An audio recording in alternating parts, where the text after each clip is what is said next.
Bonsoir à tous, merci de nous rester fidèles. Tout de suite le sommaire de votre journal. Nous braquerons les projecteurs sur le secteur touristique, secteur sévèrement impacté par la crise du Covid. L'approche de l'été et l'allègement des mesures restrictives nourrissent beaucoup d'espoir chez les professionnels. Sur le terrain, la joie de la reprise n'est pas complètement au rendez-vous.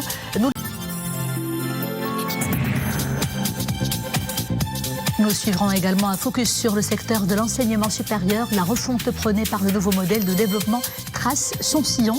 Quel avenir donc pour l'université marocaine à la lumière du rapport du nouveau modèle de développement? Des ateliers de sensibilisation se tiennent à l'université Ibn Tufayl de Qnitra.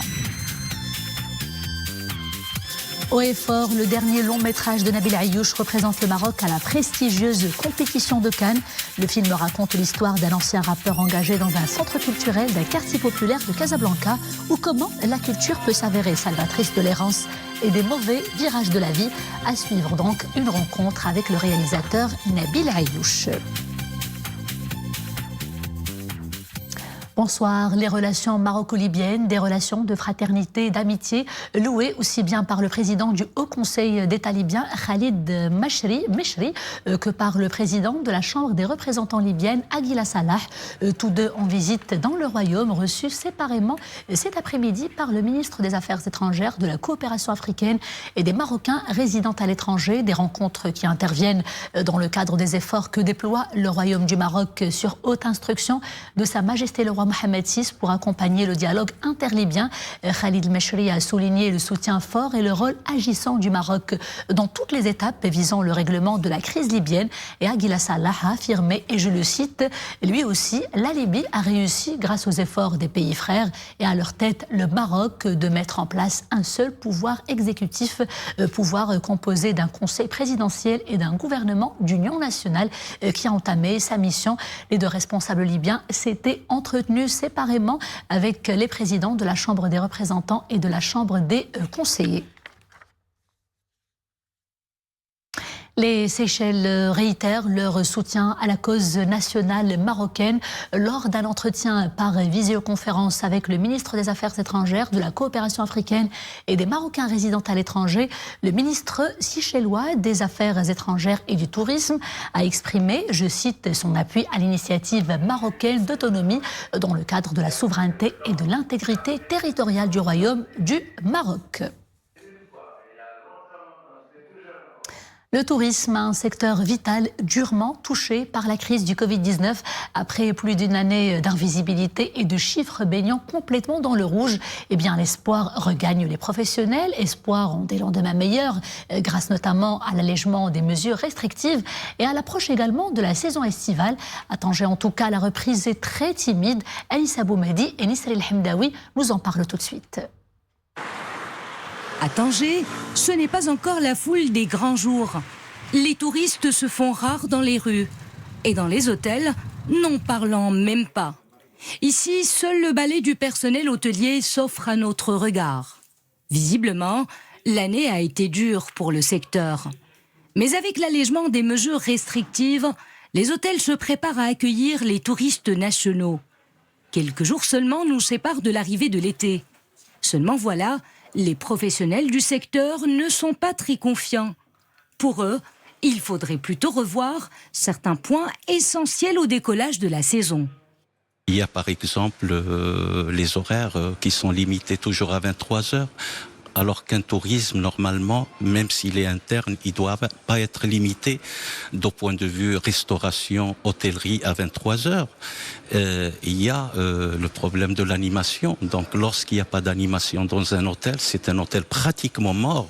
L'hôtellerie, elle est toujours accompagnée d'événements. Donc on se trouve là sans événements ni rien du tout. On se trouve avec un nombre très limité concernant les événements. Les Marocains sont friands de voyage, mais ils ont besoin d'être séduits par des propositions touristiques adaptées à leurs besoins et surtout à leur budget.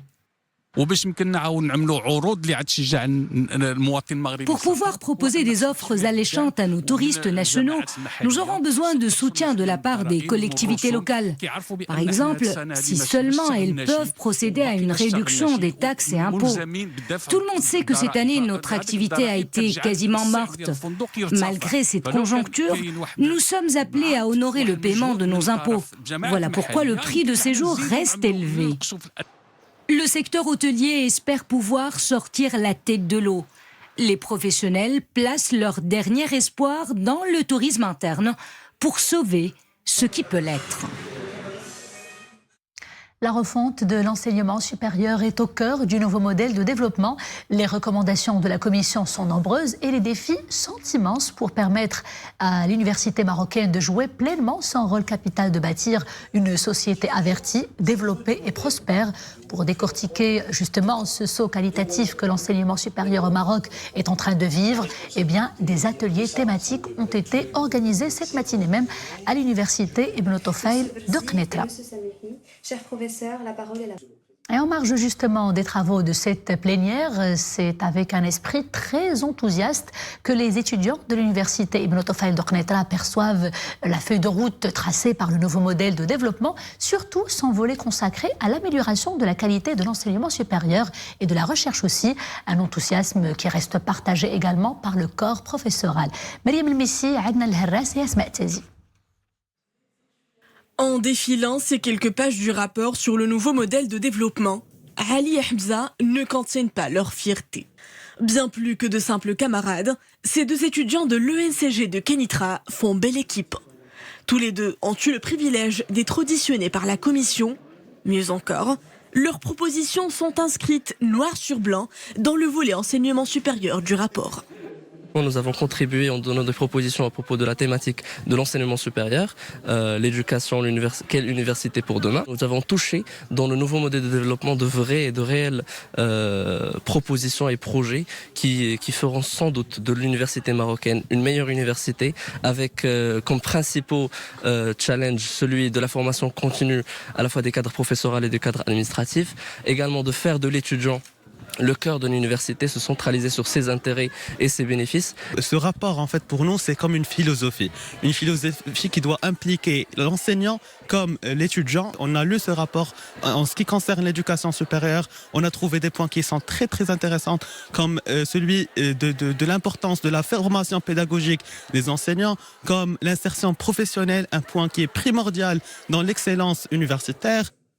Comme Ali et Hamza, ils sont 1 million d'étudiants universitaires au Maroc à viser l'excellence.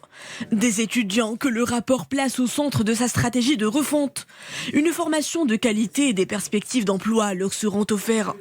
Le nouveau modèle de développement nourrit ainsi une double ambition. Retenir les bacheliers enclins à quitter le pays et multiplier par 10 l'effectif des étudiants étrangers sur son sol. Une approche qu'adopte d'ores et déjà l'université Ibn Tufayl de Kénitra. Donc 1, 2, 0, 1, 0, 1, 1, 1. On va s'inscrire dans la continuité des préconisations du rapport sur le nouveau modèle de développement en insistant sur une autonomie qui était déjà mise en œuvre et en essayant de l'accroître, mais aussi en s'inscrivant dans les orientations générales, notamment en matière d'innovation, d'entrepreneuriat, d'ouverture sur l'Afrique. Dans un premier temps, d'abord, vulgariser les contenus du rapport, le rapprocher plus aux citoyens. C'est notre rôle de pédagogue. L'autre point, c'est contribuer ne serait-ce que modestement à la mise en œuvre de ce modèle, avec des idées, des réflexions, des études. Parce que l'université marocaine est le plus grand bureau d'études qui peut exister au Maroc, parce qu'il regroupe quelques 15 000 chercheurs, professeurs-chercheurs, et un peu plus de 40-50 000 doctorants. Le pari du savoir, c'est donc l'un des ambitieux projets que propose le nouveau modèle de développement. L'enjeu est de taille, positionner le Maroc en hub régional puis international de l'enseignement supérieur universitaire mais aussi professionnel. 12 campus régionaux d'excellence devront voir le jour à l'horizon 2030. Qui dit savoir dit recherche scientifique. C'est autre pilier fort du nouveau modèle de développement dont les prémices sont déjà constatées ici à l'université Ibn Tufayl de Kénitra. Mariam El-Missi, Adna El-Harras pour Al-Oula.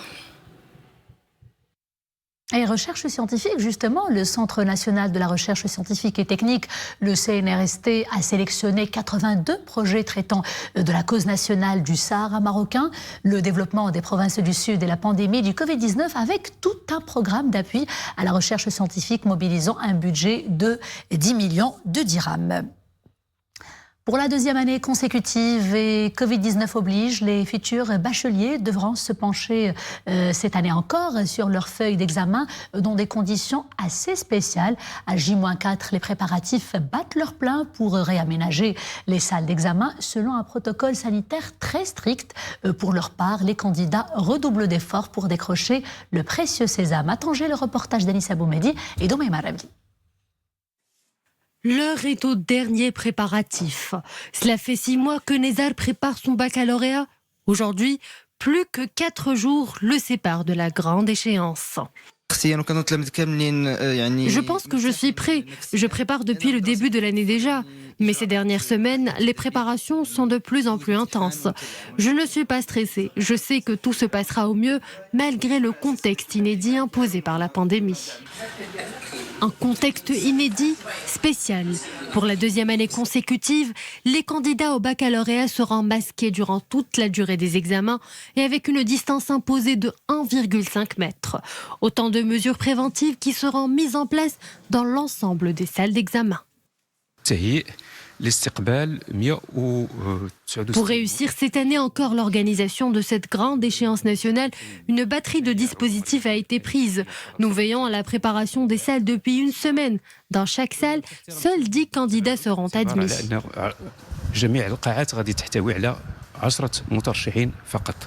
Pour cette année, près de 519 000 candidats passeront les épreuves du baccalauréat au plan national, soit plus 17,5% par rapport à l'année passée.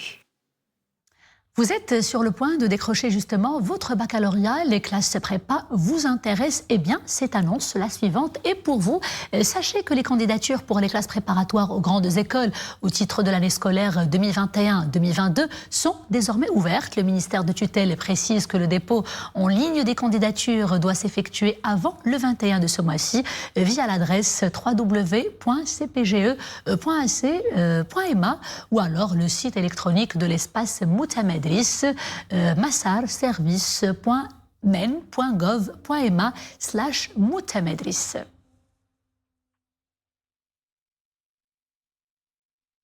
Clin d'œil à présent sur les chiffres liés à l'opération vaccinale nationale. Le nombre de personnes ayant reçu la première dose du vaccin vient de dépasser la barre des 9 millions.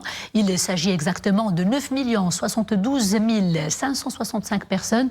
Le nombre des personnes complètement vaccinées est de 5 840 597 personnes. Et pour ce qui est des principaux indicateurs Covid, eh bien pendant ces dernières 24 heures, on dénombre 346 nouveaux cas, 360 nouvelles guérisons et 4 nouveaux décès malheureusement. Les cas actifs s'élèvent à 3030 personnes avec 208 cas sévères ou critiques.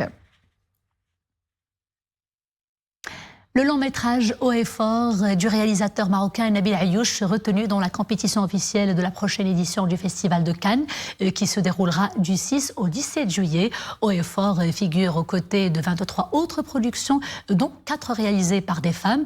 Nous retenons notamment les réalisateurs italiens Nanni Moretti avec Trepiani, ou encore l'américain Shinpin avec Flag Day, ou encore le français Jacques Audiard pour les Olympiades. Le point en tout cas tout de suite avec cette annonce officielle du film marocain Haut et fort de Nabil Ayouch. C'est avec Thierry Frémaux, délégué général du Festival de Cannes. On l'écoute.